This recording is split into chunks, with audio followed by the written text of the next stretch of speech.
Captain Thex Gorvain of the Hegemony Battle Fleet pressed his scaled palm against the command console, watching the blue marbles slowly rotate beneath his ship. Aquatica Prime. What a pathetic excuse for a world. Nothing but endless oceans stretching from pole to pole, broken only by scattered floating islands that bobbed like discarded toys in a bathtub. Sir, the human settlements are interesting, his navigator, Subcommander Yaxnelier, reported with obvious confusion. They have built entire cities beneath the waves. Some structures descend 3 kilometers down. Thex Gorvain's 4 eyes narrowed as he studied the tactical display. The hegemony had conquered 47 worlds in the past decade, and not one of them had presented such an oddity. Most species built up, reaching for the stars. These humans? They built down into the crushing depths like some kind of aquatic madness. And the surface installations? He growled. Floating platforms, sir, but they are mobile. They move with the currents, never staying in one place for more than a few rotations. The captain's mandibles clicked in annoyance. Standard bombardment protocols assumed static targets. How do you conquer a civilization that refuses to stay put? Down in the depths of New Pacifica, Lieutenant Commander Jake Morrison adjusted his breathing apparatus and checked the pressure gauge on his environmental suit. The water here was so clear you could see for hundreds of meters in any direction, but that also meant the enemy could see you coming. Razor team, sound off, Jake whispered into his comm unit, his voice barely audible even to himself. Razor 2, in position, came a response from Sergeant Lisa Vance, somewhere in the kelp forest to his left. Razor 3, ready to rock, reported Corporal Miguel Santos from his hiding spot among the coral formations. Razor 4, locked and loaded, confirmed Private Amy Chun, positioned near the thermal vents that powered their underwater city. Jake smiled grimly. The hegemony thought they were dealing with some primitive water dwellers. They had no idea that humanity had spent the last century turning the ocean into their ultimate fortress. Every reef was a bunker. Every current was a highway. Every depth was a sanctuary. The alien fleet hung above them like storm clouds. But down here, the humans were kings. Alien Commander Thex Gorvain thinks he's got us cornered, Jake muttered, watching the enemy scanner beams sweep uselessly through the water above. Poor bastard doesn't realize he's the one who's trapped. In the refugee camps of floating island Delta 7, Dr. Rachel Kim worked frantically to evacuate the civilians. The island's bioengineered root system kept it stable even in the roughest seas, but nothing could protect it from orbital bombardment. Move, move, move, she shouted to the families streaming toward the submersible docks. Women and children first, just like we practiced. 8-year-old Tommy Nakamura tugged on her lab coat. Dr. Kim, are the bad aliens really going to hurt us? Rachel knelt down, forcing a smile she didn't feel. Not if I have anything to say about it, kiddo. You see those tubes leading down into the water? Those go to the safest place in the entire galaxy. Boy's eyes widened. Under the ocean? That's right. We've got entire cities down there with schools and parks and ice cream shops. The aliens can't reach us there, no matter how hard they try. Tommy grinned and ran toward the evacuation tubes. Rachel watched him go, her heart breaking. She'd helped design those underwater cities, and she knew the truth. They weren't just refuges. They were fortresses. And if the hegemony wanted to take them, they'd have to learn how to breathe water first, in the lawless depths of the Mariana Trench. Captain Shark McGrath piloted his modified submarine through a maze of underwater canyons. His crew of outlaws and rebels had been running contraband and fighting the good fight long before the aliens showed up. Now, they were humanity's unofficial navy. Boss, we have got movement topside, his pilot, Jenny Torpedo Torres, called from the front seat. Looks like the squids are trying to drop depth charges. Shark laughed, a sound like grinding metal. Depth charges? At this pressure? They will implode before they get halfway down. His gunner, a scarred veteran named Marcus Boom, Washington, cracked his knuckles. Want me to show them what a real underwater weapon looks like? Not yet, Boom. Let them waste their ammunition first. These alien idiots think water is just empty space with some H2O in it. They have no idea it's a whole different battlefield with its own rules. Through the reinforced windows of his submarine, Shark could see the alien ordnance falling like slow-motion rain, each explosive device crushing under the immense pressure long before it could reach its target. The hegemony's weapons were designed for vacuum and atmosphere, not for the crushing depths of an ocean world. Torpedo, take us to the thermal vents. Let's see how their sensors handle a little heat distortion. Aye, aye, boss. Course set for the volcanic fields. As they descended deeper, Shark couldn't help but grin. The aliens thought they were hunting fish in a barrel. They had no idea they were swimming with sharks. Back on the command ship, Captain Thex Corvain was beginning to understand the scope of his problem. His tactical officer, a young hegemony drone named Kex Filler, looked up from his console with obvious confusion. Sir, our scanner sweeps show massive structures throughout the ocean depths, but we can't get accurate readings. The water is interfering with our equipment. Then we go down and take them by force. Thex Corvain snarled. Sir, our atmospheric fighters can't operate underwater. Our troops aren't equipped for aquatic combat, and the pressure at these depths would crush our standard assault craft. The captain's tail lashed in frustration. In 47 previous conquests, the hegemony had never encountered a species that had actually adapted to their environment instead of simply dominating it. These humans weren't just living on their water world. They had become part of it. What about the floating islands? He demanded. They are constantly moving, sir. By the time we target them, they have drifted out of range, and they seem to have some kind of early warning system. Every time we prepare to fire, they scatter like schools of fish. Thex Corvain studied the tactical display with growing unease. His fleet was designed for space combat and planetary bombardment. But this wasn't a planet in any conventional sense. This was a three-dimensional battlefield where the enemy could attack from above, below, and all sides simultaneously. Sir, Kex Filler continued nervously. There's something else. Our long-range sensors are detecting massive energy signatures from the deepest parts of the ocean. Whatever's down there, it's big. Lieutenant Commander Jake Morrison received the transmission in his underwater command bunker, built into the side of an underwater mountain 3 kilometers beneath the surface. The message was brief but clear. Operation Leviathan is a go. He turned to his assembled team leaders, all of them seasoned veterans of humanity's endless wars. Ladies and gentlemen, it's time to show our visitors what happens when you mess with Earth's children. Sergeant Lisa Vance raised her hand. Sir, are we really going to use the big guns? Jake nodded grimly. The trench runners are in position. The depth chargers are loaded, and the Kraken protocols are active. The room fell silent. Everyone knew what that meant. Humanity hadn't just built cities under the ocean. They'd built weapons. Massive, devastating weapons that could only exist in the crushing depths of a water world. The aliens think they are fighting a primitive aquatic species. Jake continued. They don't understand that we are not just adapted to this environment. We have weaponized it. Through the reinforced windows of the command center, they could see the lights of New Pacifica stretching out like an underwater constellation. Schools of bioengineered fish swam between the buildings, their scales glowing with bioluminescent warning signals. This wasn't just a city. It was a fortress that could move, adapt, and strike back. Contact all units, Jake ordered. Tell them it's time to remind the galaxy why they call us the crazy ones. Let's show these invaders what humans do when you threaten our home. The war for Aquatica Prime was about to begin, and the hegemony had no idea what they were really up against. In the depths of the ocean, humanity had found something the aliens would never understand.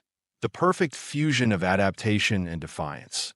And they were about to learn that when you corner a human in their element, you don't get surrender. You get the fight of your life. The first shots of the war came not from above, but from below. Captain Thex Corvain was studying his tactical display when his ship shuddered violently. Emergency klaxons wailed as his bridge crew scrambled to identify the source of the attack. Report, he bellowed, his 4 arms gripping the command console. Sir, we are detecting multiple projectile impacts on our hull, Subcommander Yaxnelier reported, his voice cracking with disbelief.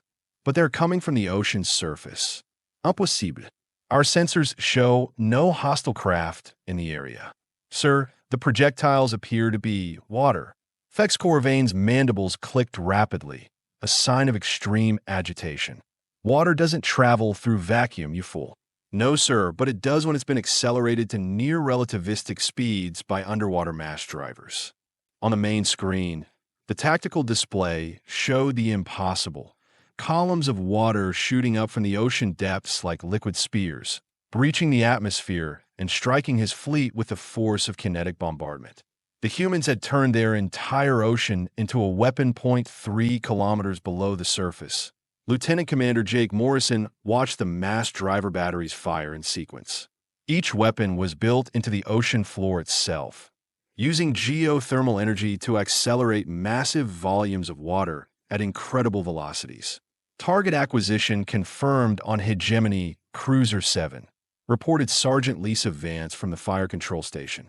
Direct hit amidships. Beautiful shot. Razor 2. Reload and target their flagship. The underwater command center buzzed with activity as human operators coordinated attacks from positions the aliens couldn't even detect, let alone reach. Every shot was calculated to account for water resistance, atmospheric interference, and the movement of targets in three-dimensional space. Sir, we are getting reports from the trench runners, Corporal Miguel Santos called out. They are in position for Phase 2. Jake smiled grimly. Phase 2 was going to be the real surprise. In the deepest parts of the ocean, Captain Shark McGrath piloted his submarine through underwater canyons so narrow that his hull scraped against the rocky walls. Behind him followed a squadron of modified attack subs, each one carrying a payload that would make the aliens reconsider their invasion plans. Torpedo, how's our approach vector? He asked his pilot. Clean and green, boss. The thermal vents are masking our signature perfectly. Boom. Are the packages ready? Marcus Boom. Washington grinned as he checked his weapon systems. Oh, they're ready all right.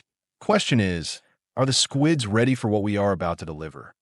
Through the murky water ahead, Shark could see their target, a massive Hegemony troop transport that had foolishly descended into the upper atmosphere, thinking it was safe from underwater attack. The aliens were about to learn that in the ocean, there was no such thing as a safe distance. All units, this is Shark Actual. Initiate Kraken Protocol on my mark. The submarine bay doors opened, releasing not torpedoes, but something far more terrifying, bioengineered creatures that humanity had spent decades perfecting.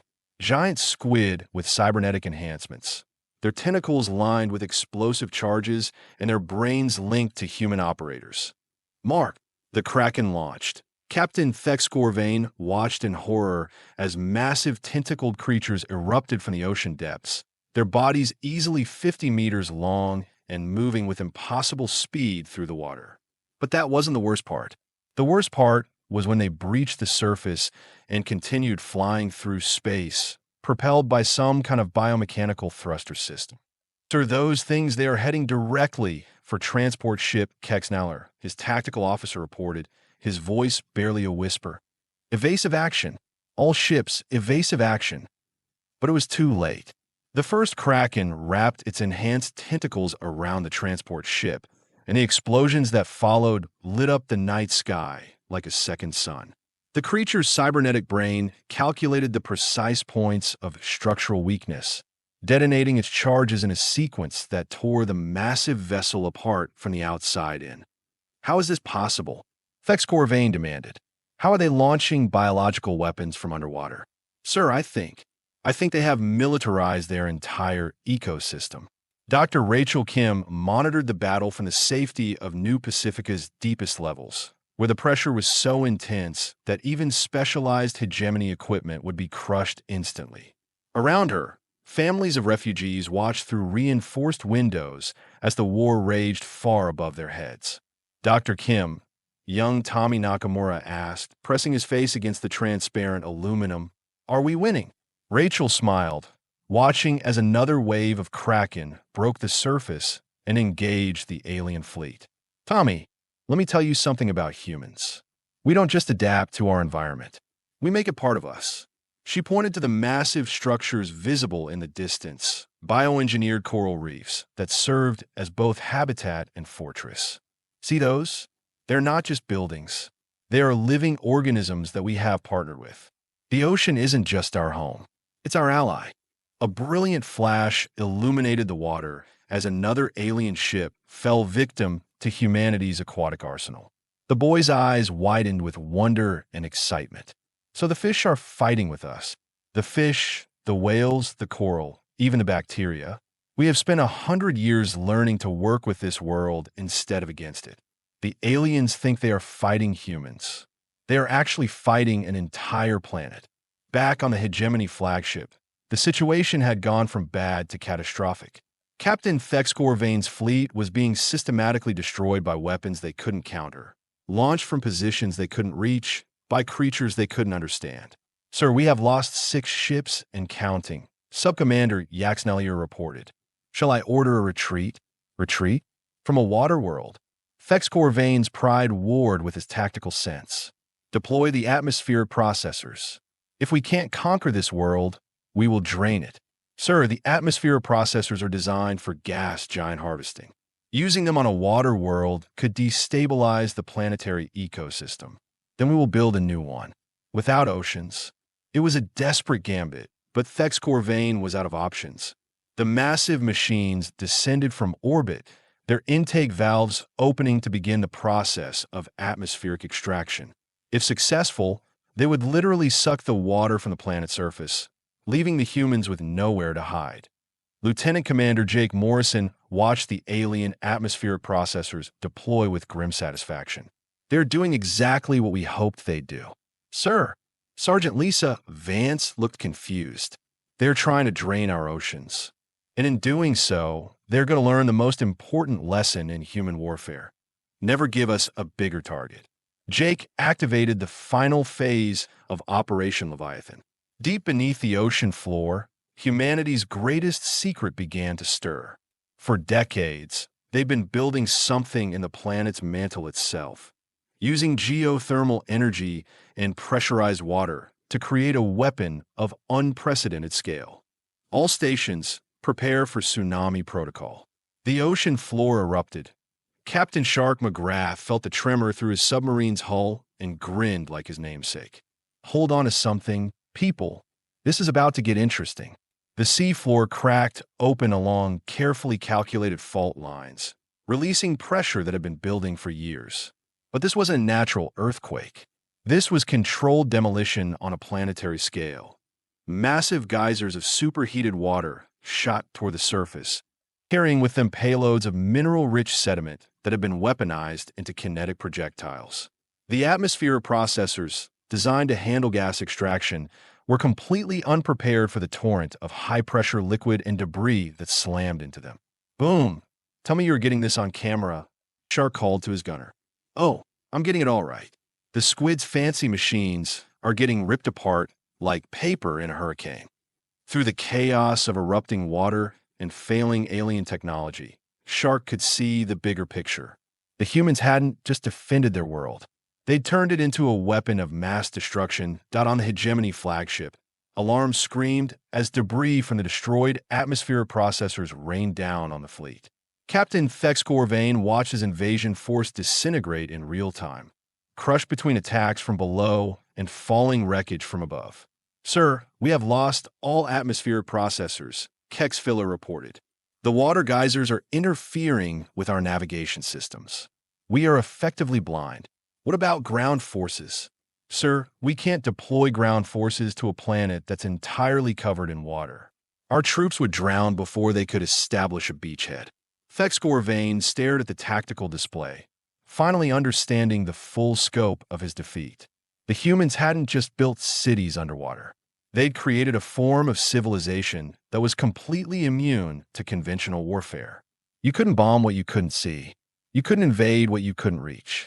You couldn't conquer what you couldn't understand. Open a channel to the human commanders, he said quietly. Sir, I said open a channel. It's time to negotiate.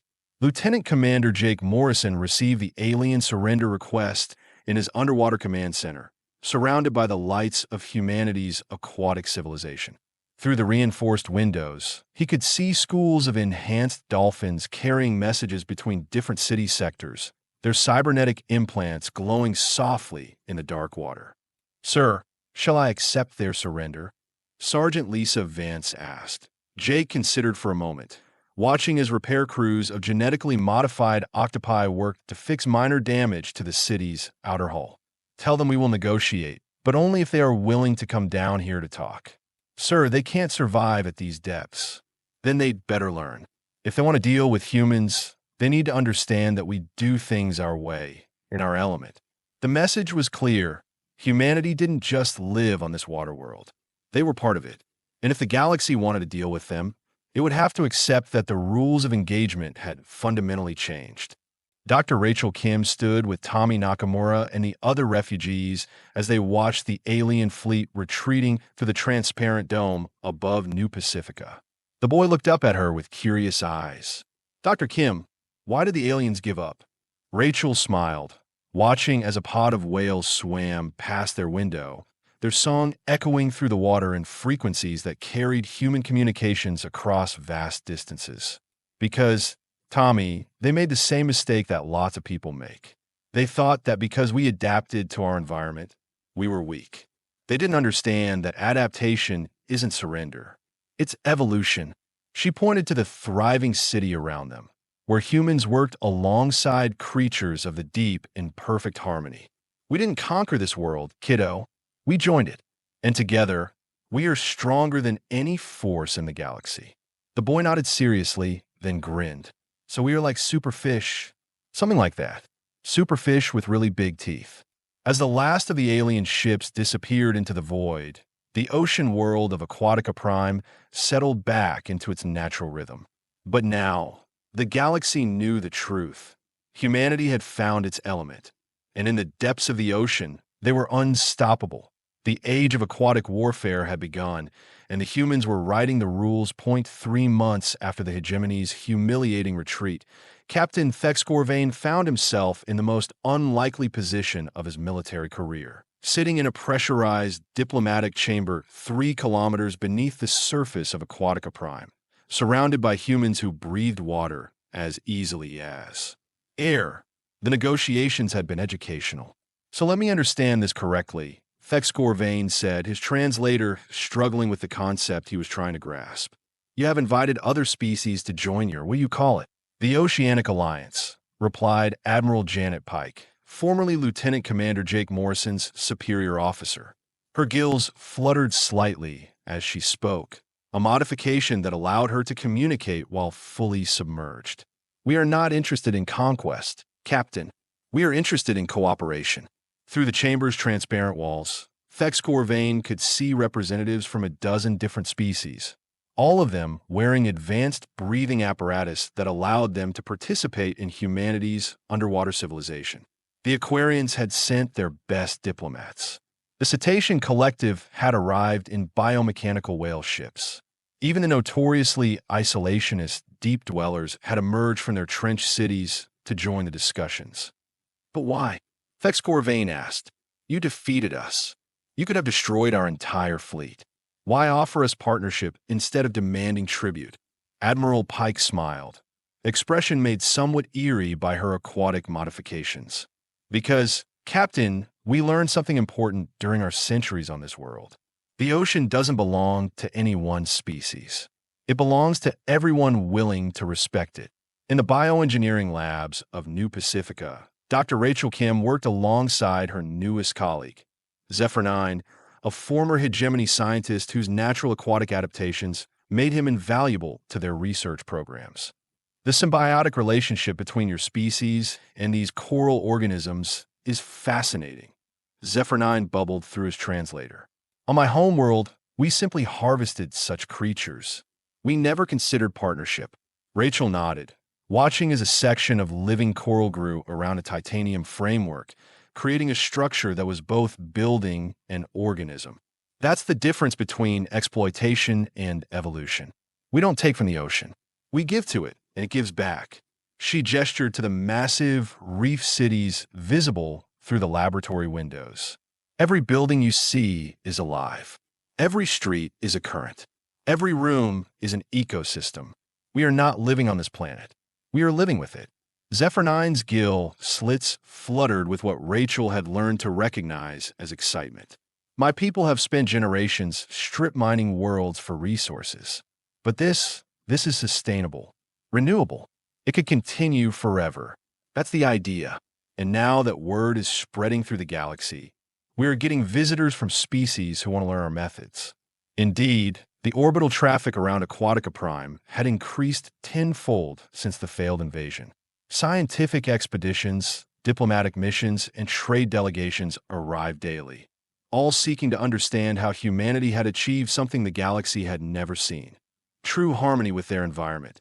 Captain Shark McGrath piloted his submarine through the bustling underwater highways of the expanded city complex, marveling at how much had changed in just a few months. Where once there had been hidden rebel bases, now there were legitimate shipping lanes filled with vessels from across the galaxy. "Boss, we have got another convoy incoming from the Spiral Arm Coalition," Jenny Torpedo Torres reported from the navigation station. "Looks like they're carrying atmosphere processors, but the good kind." Shark chuckled. "The kind that make air instead of stealing water? That's the ones. Seems like everybody wants to try the human approach to terraforming now." Through his submarine's windows, Shark could see the remarkable sight of former enemies working together. Hegemony engineering crews labored alongside human technicians to build new underwater habitats. Aquarian artists collaborated with human designers to create structures that were both functional and beautiful. Even former pirates like himself had found legitimate work as guides and escorts for the endless stream of visitors. "You know what the funniest part is, Torpedo?" Shark mused as they navigated past a massive construction project where dozens of species worked together to build an underwater university. "What's that, boss?" "The galaxy spent centuries fighting over who gets to own which planets. Turns out the answer was nobody. Planets aren't meant to be owned. They are meant to be joined. In the depths of the Mariana Collective, formerly known as the Mariana Trench, representatives from 50 different species gathered for the first Galactic Oceanic Congress. The massive chamber had been carved from living rock and enhanced with bioluminescent organisms that provided both light and life support for the diverse array of attendees. Admiral Pike stood at the central podium, her words carried through the water by acoustic amplifiers that allowed every delegate to hear her regardless of their species' auditory capabilities. 3 months ago, the hegemony came to our world expecting to find a primitive aquatic civilization. She began, her voice resonating through the chamber. What they found instead was something new, a partnership between intelligence and environment that had never been attempted on this scale. The delegates listened intently, their various forms of breathing apparatus creating a symphony of bubbles and currents that somehow seemed musical. Today, we propose to extend that partnership to the galaxy itself, not through conquest or colonization, but through cooperation and symbiosis. A hegemony representative, Captain Thex Scorvain himself, raised one of his forearms. "Admiral Pike, my species has reviewed your terraforming data. The efficiency rates are unprecedented, but surely there must be some cost? Some price for this harmony." Pike smiled. "The price, Captain, is giving up the idea that we are separate from our environment. Your species, like most others, tried to impose your will on the worlds you conquered. We learned to listen to what our world was trying to tell us." She gestured to the living walls around them, pulsing gently with their own internal rhythms. "This isn't just a building. It's an organism. It processes our waste, provides our oxygen, regulates our temperature, and grows stronger every day. In return, we protect it, nurture it, and help it thrive." An Aquarian delegate's tentacles rippled with curiosity. "But how do you maintain individuality within such integration?" "By understanding that cooperation doesn't mean assimilation," Pike replied. "Look around this chamber. Every species here maintains their unique characteristics, their distinct cultures, their individual strengths. But we are all breathing the same water, sharing the same space, working toward the same goals." High above the underwater Congress, in the floating cities that danced across Aquatica Prime surface, Young Tommy Nakamura had grown into a teenager with gills and determination in equal measure. He worked now as a guide for visiting dignitaries, showing them the surface installations that had once seemed so vulnerable to orbital bombardment. The secret, he explained to a group of wide-eyed Centaurian ambassadors, is that nothing here is permanent, but everything is persistent. He gestured to the floating platform beneath their feet, which shifted gently with the ocean currents while maintaining perfect stability. This city can move anywhere on the planet within a few days. If there's a storm in one region, we flow to calmer waters. If resources are depleted in one area, we migrate to where they are abundant. One of the Centaurians, a being with crystalline features that refracted the sunlight beautifully, asked, "But how do you maintain supply lines? How do you coordinate commerce?" Tommy grinned, the expression familiar to anyone who had known his mentor, Dr. Rachel Kim. "We don't fight the currents. We use them." He pointed to the seemingly empty water around their platform, then activated a bioluminescent display that revealed the invisible highways of nutrient-rich currents that connected every floating city on the planet. Every current carries information, resources, and life. We have learned to read the ocean like a book, and it tells us everything we need to know about where to go, what to do, and how to thrive. The Centaurian ambassador's crystalline features sparkled with something that might have been admiration. "Your species has achieved something remarkable. You have created a civilization that is simultaneously mobile and stable, individual and collective, powerful and peaceful." "We had a good teacher," Tommy replied, looking down through the transparent deck at the vast underwater cities below. "The ocean taught us that strength comes not from fighting change, but from flowing with it." As the first Galactic Oceanic Congress concluded, delegates from across the galaxy returned to their homeworlds carrying more than just treaties and trade agreements. They carried a new understanding of what civilization could be. The hegemony began retrofitting their conquered worlds, replacing extraction facilities with symbiotic installations that worked with planetary ecosystems rather than against them. The Aquarian Collective opened their deep space territories to joint exploration missions, sharing their natural aquatic advantages with human engineering expertise. Even the warlike Centaurian Empire began experimenting with biomechanical technologies that integrated living systems with their traditional crystal-based architectures. But perhaps the most significant change was in the way the galaxy thought about expansion itself. Admiral Pike stood in her office within New Pacifica's deepest levels, looking out a view that would have been impossible just months before. Human children played alongside young Aquarians in the coral gardens. Hegemony engineers worked with human biotechnicians to develop new forms of living architecture. Former enemies had become partners in the greatest experiment the galaxy had ever seen. Admiral, her aide, Lieutenant Torres, reported, "We are receiving requests from 17 different sectors asking for assistance with oceanic terraforming projects." Pike nodded thoughtfully. "And our response? We are sending teams, ma'am, but not to direct the projects, to teach their local populations how to listen to their own worlds." Through the office windows, Pike could see the latest addition to New Pacifica's growing complex, a massive coral cathedral that served as both a place of worship and a water purification center. Its living walls pulsed gently with bioluminescent patterns that were both beautiful and functional, processing waste while creating art. "You know, Lieutenant, when the hegemony first arrived, they thought they were witnessing the end of human expansion. They thought we'd reached our limits by adapting to one world." "Yes, ma'am." Pike smiled, watching as a pod of cybernetically enhanced whales swam past carrying cargo pods filled with supplies for the growing interstellar community. They didn't understand that we weren't limiting ourselves. We were learning. And now we are teaching the galaxy that there's no limit to what's possible when you work with the universe instead of against it. The war for Aquatica Prime had ended not with conquest, but with evolution. And as the news spread through the galaxy's communication networks, carried by quantum transmissions and traditional radio waves alike, one message echoed across countless worlds. The humans had found a better way, and they were willing to share it with anyone brave enough to dive deep enough to learn in the depths of the ocean, Surrounded by allies who had once been enemies, humanity had discovered something more valuable than any resource, more powerful than any weapon, and more lasting than any empire. They had found their place in the galaxy, and they were helping everyone else find theirs too.